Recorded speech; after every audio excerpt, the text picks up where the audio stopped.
You may well already know that Pokémon is a global phenomenon, soon with nearly 30 years of content under its name.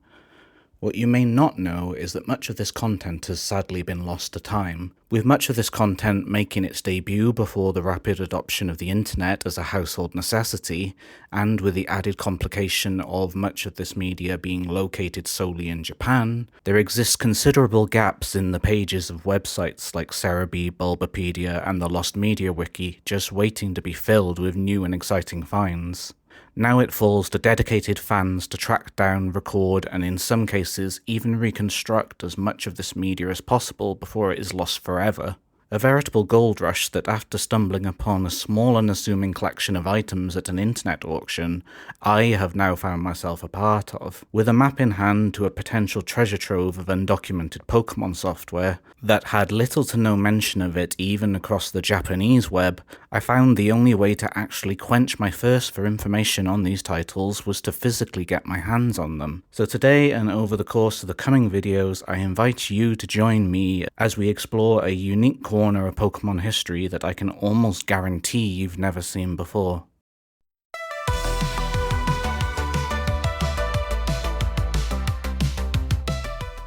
So the first system we're going to take a look at is the Takara karaoke system by Takara Tomy. The Hitto was a portable battery-operated and personal karaoke machine intended for the use by kids and young teens. It released in 2008 with two colours available. There was a white version with blue buttons, which I have here in front of me, and there was also a pink version, which I guess was marketed as the girl version. At the time of release, digital downloads for songs were becoming ever more popular. Tomy attempted to capitalise on this by offering a karaoke machine that could remain relevant through an included USB downloader that allowed the user to download newly released songs onto a blank cartridge. What's interesting about this model is that, considering Japan was and is still a primarily cash-based society, credit cards for the use of online purchases were not very common, and would have potentially alienated the target demographic should they follow the models made popular by music giants like Apple at the time. Instead, what they chose to do was offer prepaid cartridges of 10 or 20 songs, with each free slot on the cartridge acting as a token to download one song from the website. Once the song is downloaded, the cartridge could never be overwritten. By including the cost of the song in the upfront purchase price for the cartridge, Tomy ensured a much more accessible platform for their target demographic, with the added bonus that users did not have to manage a digital library of purchases for their system. Users could effectively create their own playlist of songs on each cartridge and swap them out when they wanted. If we try to visit this website today, we can see that it was sadly shut down in 2010, meaning the Takara only lasted 2 years in Japanese stores. Despite that, we can still access some of the pages that are archived by the Wayback Machine. Unfortunately, the layout of these snapshots is completely broken, but I did find this screenshot so that we can see what it would have looked like at the time.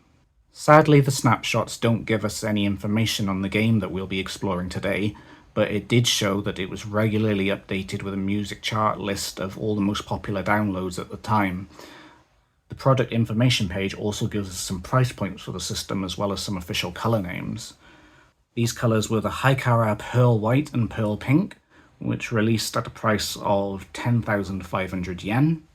The prepaid cartridge of 10 songs, which marketed at 2,100 yen, and the 20 song cartridge was 3,675 yen.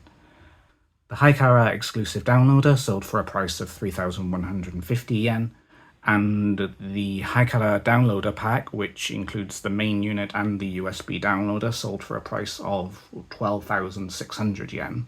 If you didn't have access to a computer, however, then don't fret. Tomy also offered a small series of cartridges, each preloaded with a small selection of songs, and each with its own theme. Some had anime songs, kids songs, J-pop hits, or even just popular music from the time, and retailed for the same price as a blank 10-song cartridge. And it's here in this comparatively smaller collection of songs that we find our topic of discussion for today, the Pokemon Diamond and Pearl Utatte Asonde Best Hits collection. Now you may be wondering, based on everything that I've just described, hey Joshi, isn't this simply a piece of software for a children's karaoke machine with some karaoke versions of Pokemon songs? And the answer to this question is actually no. Wrong, wrong, wrong, wrong. And I'm going to explain why. Like any karaoke machine, the Kara will score you depending on how well you perform during a song, but what makes this cartridge wholly unique from any other cartridge on this system is that depending on how well you score, you will actually encounter a wild Pokemon. The box, which we'll take a closer look at now, advertises this feature as a reward function, which, in my opinion, transforms this unassuming karaoke title into an actually fully fledged game. The cartridge features 6 songs from the Pokemon anime's Diamond and Pearl arc, and boasts around 35 possible Pokemon to encounter, and I want to take a moment to appreciate just how extra this box is. I haven't seen anything quite like it. It's so loud and busy, with more colours than a bag of Skittles. The vibrant yellows, pinks and greens really make everything pop. It's definitely something that would have caught my eye in a store. Despite that, finding this cartridge was no small feat. The only place I could find that was still selling this was on Amazon Japan, and the listing unfortunately only had a stock image of the cartridge. I had absolutely no idea what this box looked like due to the lack of images when researching the title, or if it was even included in the Amazon listing I had purchased, so imagine my actual surprise when this is what showed up. I think everything about it, from the loud colours, swaths of text and gameplay images, really makes this something unique to add to any Pokemon game collection. At the top here we have the name of the game, Utatte Asonde Best Hitto Pokémon, which I translate to Sing and Play Pokemon Best Hits. On the left side here you have the Pokemon Diamond and Pearl series logo, a picture of the Kara system advertising you can instantly play any songs on this cartridge. Below that we have a demonstration of the gameplay. Here it says, if you sing your favourite Pokemon songs, you can meet Pokemon. Below that we have a picture of the album mechanic. Now the text below that I was a bit unsure how to translate, and I had never seen this construction before. So I asked ChatGPT to help break down the grammar, and I believe it says something akin to memories are stored in the album, which I guess is as good a point as any to mention that whilst I do speak Japanese, I by no means consider myself adept at the language. So if anyone ever wants to offer me any corrections for my translations or grammar explanations, then I welcome them in the comments below. Then below that we have an unfortunate disclaimer that this cartridge sadly doesn't have a memory function. The album data will be lost each time that we reset the Kara unit. This is kind of unfortunate, as I do intend to 100% this thing at some point, but what can you do? On the right we have this lovely picture of Pikachu, with this stamp above him saying Daeru Pokemon Sanjugo Hiki Ijo, which I believe translates to you can meet over 35 Pokemon. Just to note that I believe that Ijo can also mean at least as well as more than, meaning that the total number of Pokemon could very well be exactly 35. Especially considering the very specific number chosen rather than a multiple of 10. But perhaps without some context that I lack in my inexperience as a Japanese learner, the only way that we will find out the true final count is to actually play the game, which we'll get to very shortly.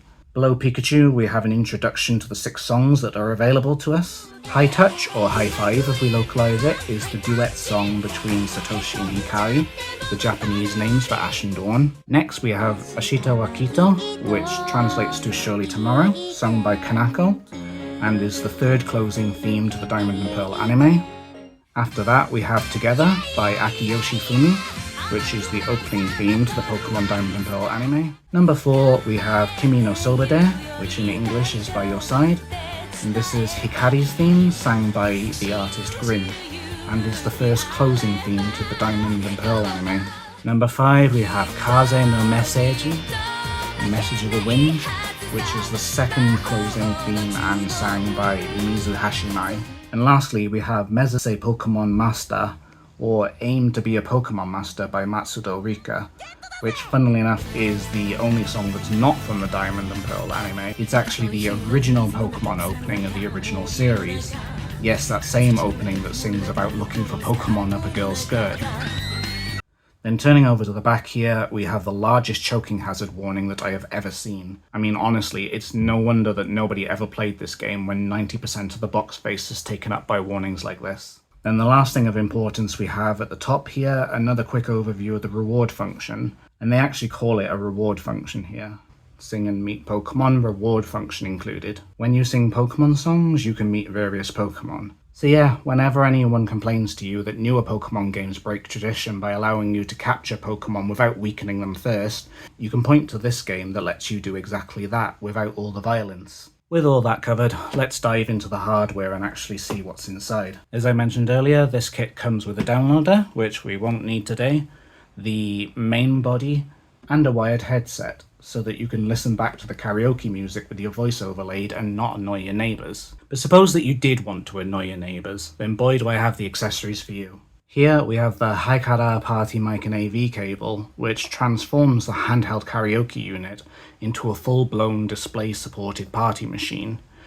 Now you can pass the handheld party mic between you and your friends whilst viewing lyrics on the TV screen without having to share the headset.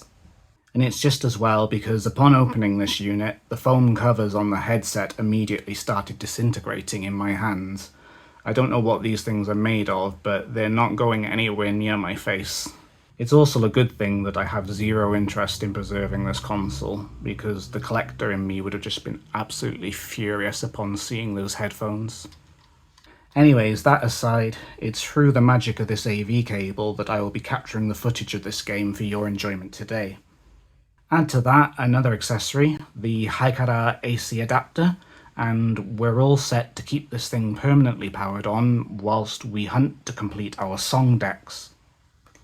And before we switch to gameplay, I'll just give you a quick look at the cartridge. It's this lovely Pikachu yellow with the logo for the Diamond and Pearl anime on the top left, the Takara logo on the top right, and the title of the game. I really appreciate that it comes in this custom hard case to keep the cartridge safe. They didn't really need to include that, but yeah, it's really cool for if you're out and traveling about. And just for a bit of a size comparison, here's the cartridge next to my copy of Leaf Green. If I overlay them like this, you can see that it's about the size of a GBA cartridge, but it's just not as wide. There was one last accessory that I found listed on the Takara website, a dedicated speaker, which I didn't really feel was relevant to this video. But yeah, I guess if you wanted to play in the party mode with your friends but didn't have an external display, this setup was an option for you.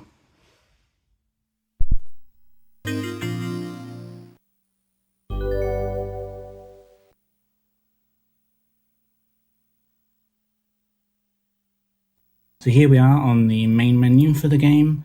So here we have the options for stereo or mono sound, and then below that we have this little slider, which you can't really see on the video capture, but if I switch to a hand cam, you can see that this slider actually adjusts the brightness on the screen of the Takara unit itself. So that's handy that this unit actually has a backlight. So if we go ahead and select stereo, we are then brought to the main menu. Pikachu at the top here is asking us where do we want to go when we finish singing, and we have a few options. We have Mori, which is the woods. We have Dokutsu, which I believe is a cave. Misube, which is the water side.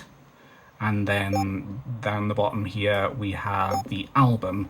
Currently our album is empty, unfortunately, but I'm hoping that we'll be able to fill that up at some point.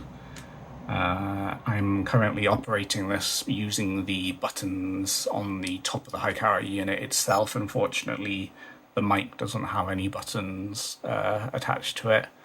And then if we just carry on, then you can see these options just cycle then. So if we select one of the other options. This then takes us into the song list.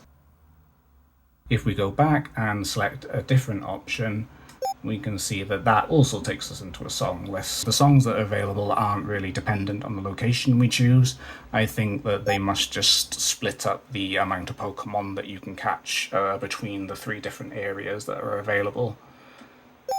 So let's go back into Mizube, because I love being by the seaside, and then we need to select a song. And it's here that we actually find our first issue. We're trying to complete this game, which is that whilst I can read Japanese, I unfortunately cannot sing it.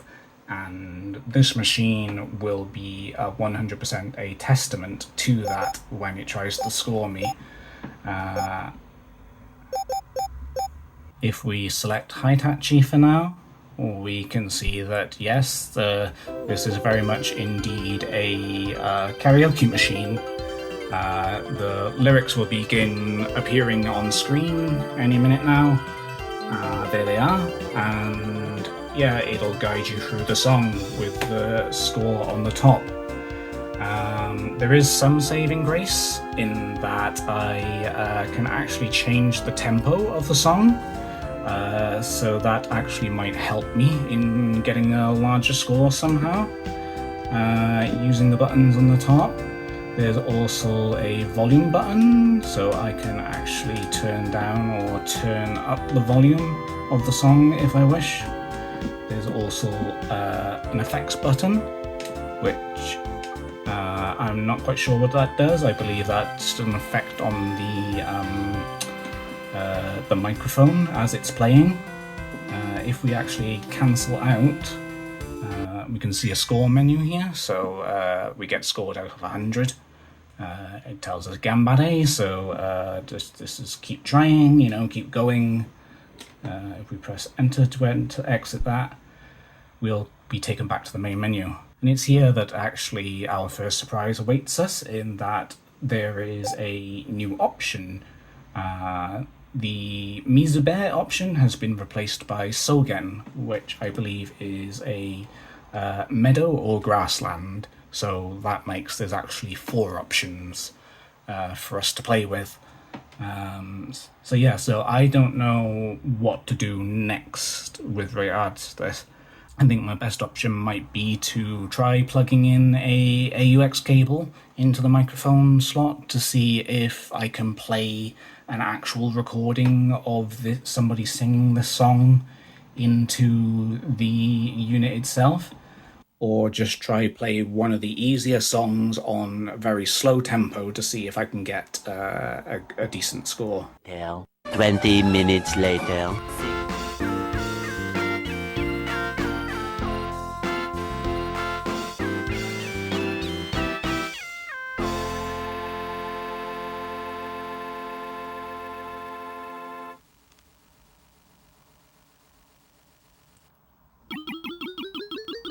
So even with the tempo that low, I was only able to get a score of 47 on that song, and I've tried a few times now. I've gotten scores of like 55, 60, and each time, unfortunately, if I just press enter here, you see it just takes us to the main menu, which makes me believe that we actually need to meet a threshold in order to meet a Pokemon.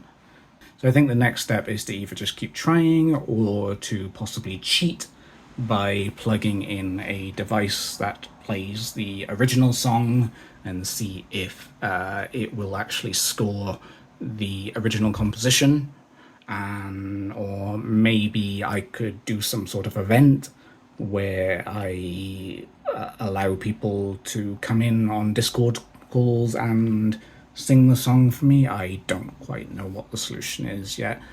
Several song-filled hours later.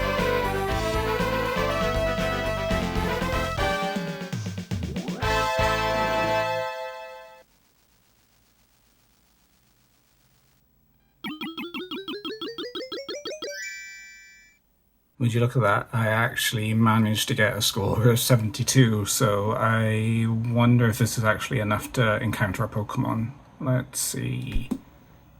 Oh, yes, so we encountered a Carnivine, It says Masuki-pa ni Utatte, so we encountered Masuki-pa, which I guess is Carnavine's nickname.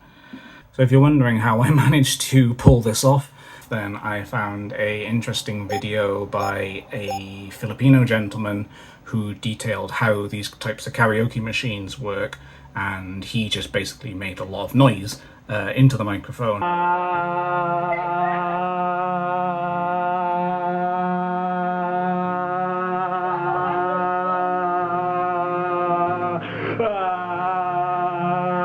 And he said that as long as there is a voice present when the device expects there to be a voice present, it counts that as a success condition, basically. So I just put on a song and made a lot of ooh-wah-wah-wah-wah noise. And it seems that that was good enough for me to encounter a Carnivine. So yeah, that was a pleasant surprise. We can't actually scroll here to see any further down, so I'm still unsure, but we can click into this to view the Carnivine encounter again, which is great, and we've got our score there in the corner. So I guess the next step is for me to keep trying to fill out my album, and in the process really freaking out my neighbours just by making lots of ooh-wah-wahs. And then also recording which Pokemon we encounter in each region, and also trying to see if any Pokemon are locked to particular songs. The process of filling out this album is unfortunately going to take a while, and I don't really want to delay this video any more than it has already been delayed. Although if you are interested in seeing what Pokemon are available, then please don't forget to like and subscribe, as I will upload a video with the completed album once it has been achieved. In addition to that, I also want to mention my commitment to preserving the games that we will be exploring on this channel, in that I will be writing up a Bulbapedia article covering this game and detailing all of its mechanics and any of the Pokemon that we encounter. This is my commitment to the video game preservation community, and also to you, my viewers. So by the time that you watch this video, there may actually be a Bulbapedia article out there that you can read at your own leisure. I'll list this with all the other games, and it'll be called Pokémon Utatte Asonde Best Hitto. I'll probably romanize the name somewhat. It'll probably say Utatte Asonde Best Hits or something like that. We'll see what the moderators over at Bulbapedia have to say. And if you're also interested in helping to preserve this game, then there's probably a way that you can contribute too. During my research for this title, I actually came across an emulator called MAME. MAME originally stood for Multiple Arcade Machine Emulator, until it absorbed a sister project known as MES, or Multi-Emulator Supersystem. So now MAME aims to preserve a wide variety of vintage arcade machines, computer systems, and video game consoles that are usually not within the scope of more mainstream emulators. As of the time of writing this, MAME does support emulation of the Takara software.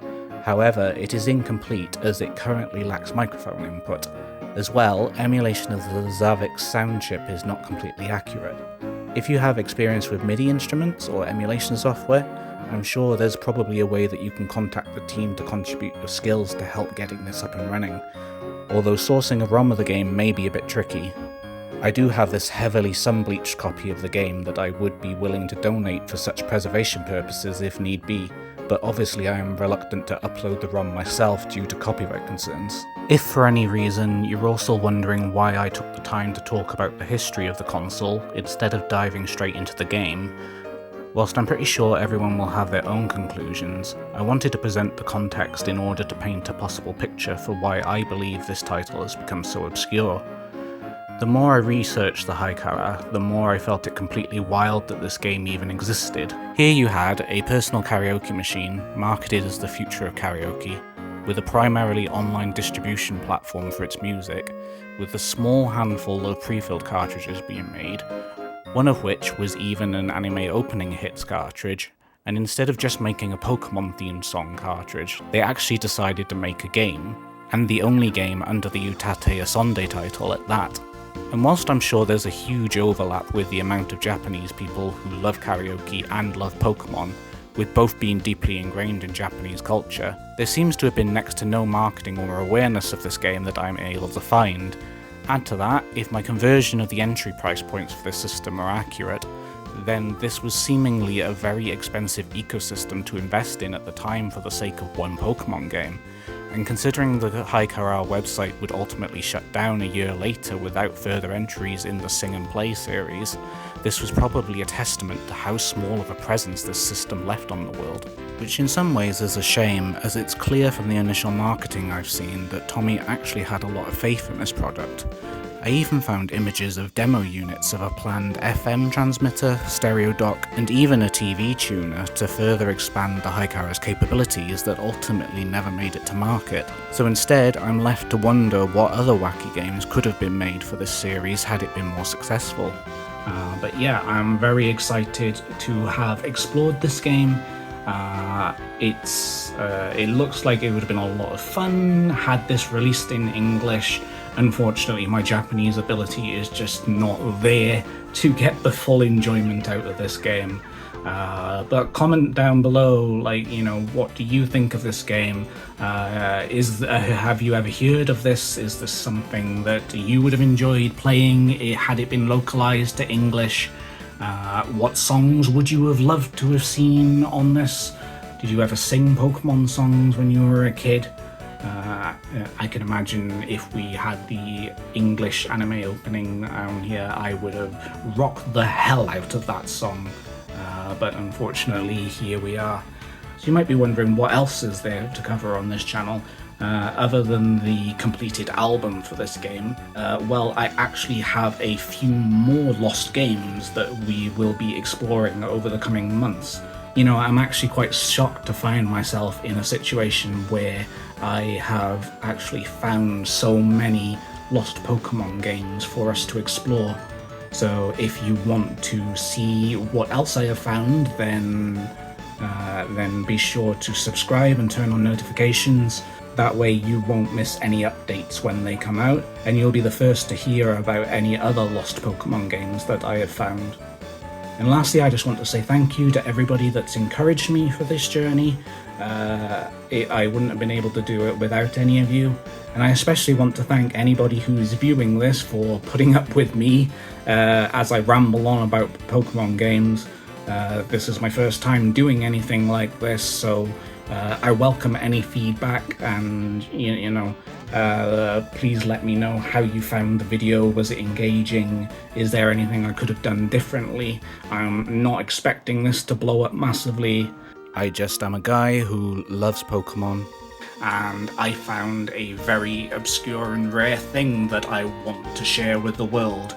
And I hope that this game gets the love that it deserves from that instead of fading into obscurity, you know? Anyway, that's it from me. I will see you next time when we are exploring more lost Pokemon media.